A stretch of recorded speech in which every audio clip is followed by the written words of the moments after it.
Libra 10. A canoe approaches safety through dangerous waters. Like with many of the Libra Sabian symbols, we're looking at the polarity between two different types of experience. Here we have danger and safety. So the canoe has been out and having a bit of an adventure, and it comes back and it's safe home now. So we're looking in our lives for that polarity, where we have adventures and we do things which are not safe, and then we come home and feel a sense of readiness to assimilate that adventure. And this is a very deep polarity within the whole of existence, the polarity between experience and knowledge. Mostly our lives are trial and error. We have a go at things and we don't expect to succeed. We're going to make a mistake and we learn through our experiences.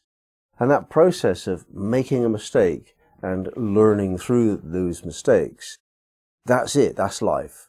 That's what life is, trial and error.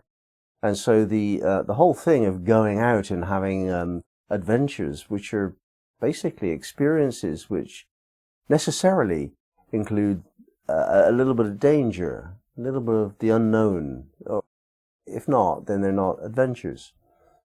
Without that experience of the unknown, of the dangerous, then we're not going to evolve our knowledge.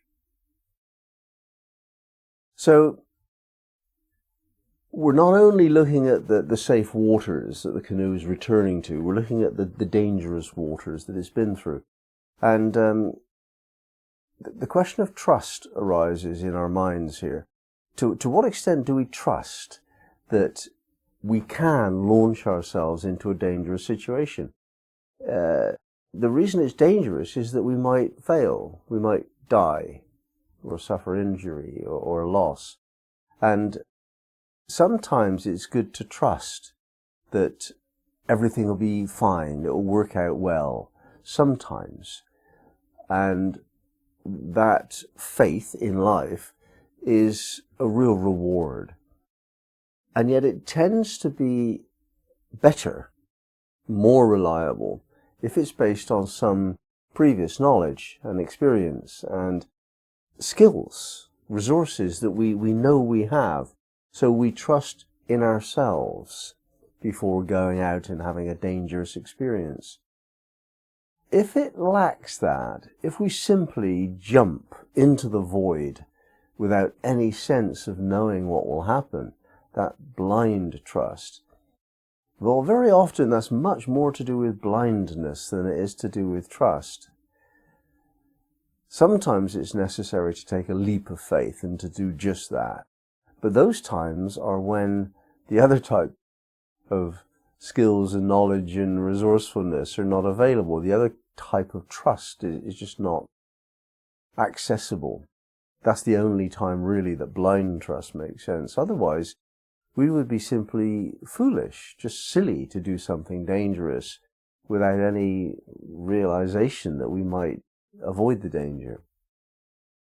So we're discussing the extent to which we are trusting in ourselves reasonably up until the point where we must make a leap of faith, and the extent to which we're trusting in our own skills and resources. Having developed some resources and become creatively resourceful to bring skills to bear on any dangerous unknown situation, what then we must do is to learn more, to test ourselves further and further. This experience of trying things out to see whether we can do them is never ending throughout eternity. We just go on and on and on having new experiences because there is no other kind.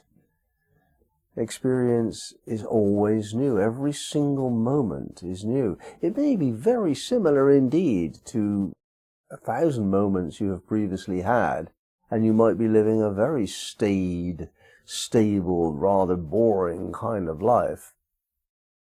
But it's still a new experience you're having in every moment, and there is new knowledge to be gained in every moment. Your ability to cope with this moment is always developing. And the correct approach to every single new moment is creative resourcefulness.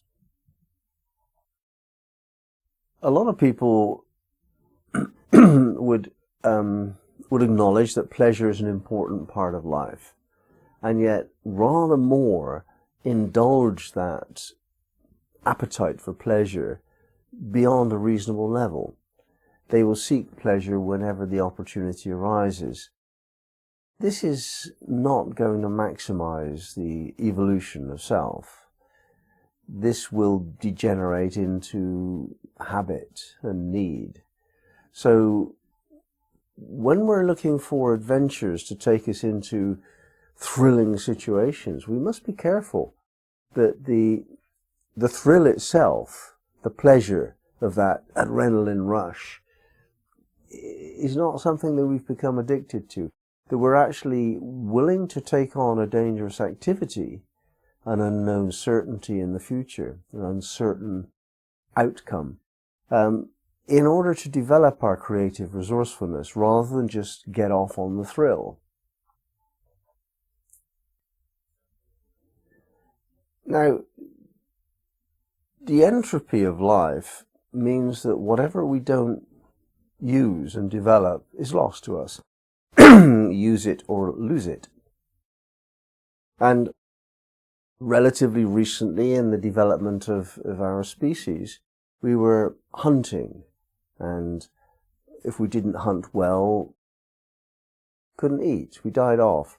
And this ability that we have to face dangerous situations and cope is an important skill for our species. Just because we've become comfortable over the last few centuries doesn't mean that we won't need it again.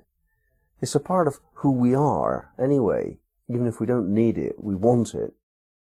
So some of these dangerous activities keep this alive, where otherwise it would just fall into entropy. So this is good. And each of us needs to have foreign holidays or dangerous sports or something to keep us right on the edge of our awareness. The processes of civilization reduce the opportunities for us to experience this danger.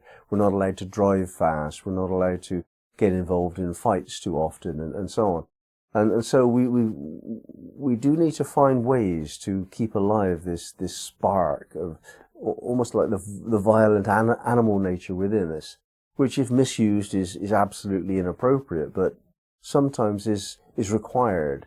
And that kill instinct sometimes can keep us alive, especially in some countries. Some countries are safer than other countries in this regard. Life is a dangerous thing, it's dangerous and mysterious, and we have to experience both danger and mystery if we are to avoid dying off, because life is life.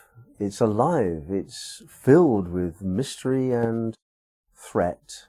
We have to cope with that, and we have to maintain our ability to cope with that resourcefully.